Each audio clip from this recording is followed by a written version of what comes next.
2 शमूएल अध्याय 9।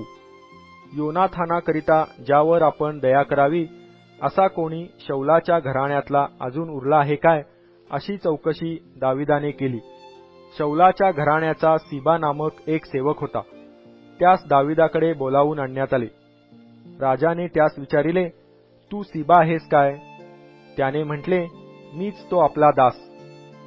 राजाने विचारिले, ज्यावर देवाप्रित्यर्थ मी दया करावी असा कोणी शौलाच्या घराण्यात अजून आहे काय?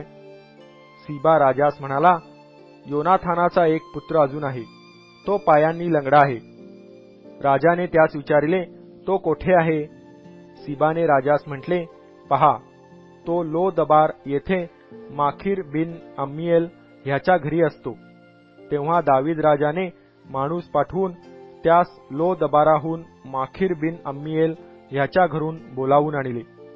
मफीबोशेत बिन योनाथान बिन शौल ह्याने येऊन दाविदास भूमीपर्यंत लवून दंडवत घातले। दावीद म्हणाला, मफीबोशेथा? तो म्हणाला, आपला दास हजर आहे। दावीद त्यास म्हणाला, भिवू नको, तुझा बाप योनाथान ह्याच्याकरिता मी तुझवर अवश्य दया करीन। तुझा बाप शौल याची सर्व जमीन तुला परत देईन आणि तू नित्य माझ्या पंक्तीस भोजन करावे।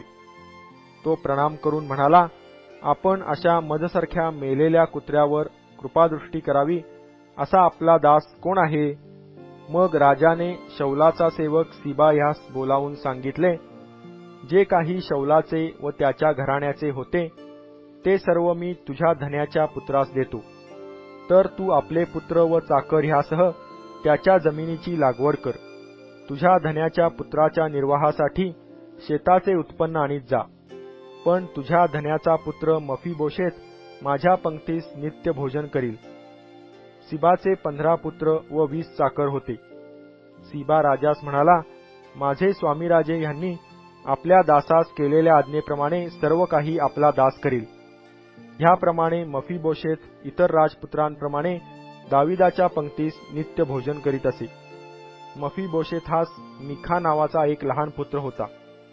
सीबाच्या घरी राहणारे सर्वजण मफीबोशेथाचे चाकर होते।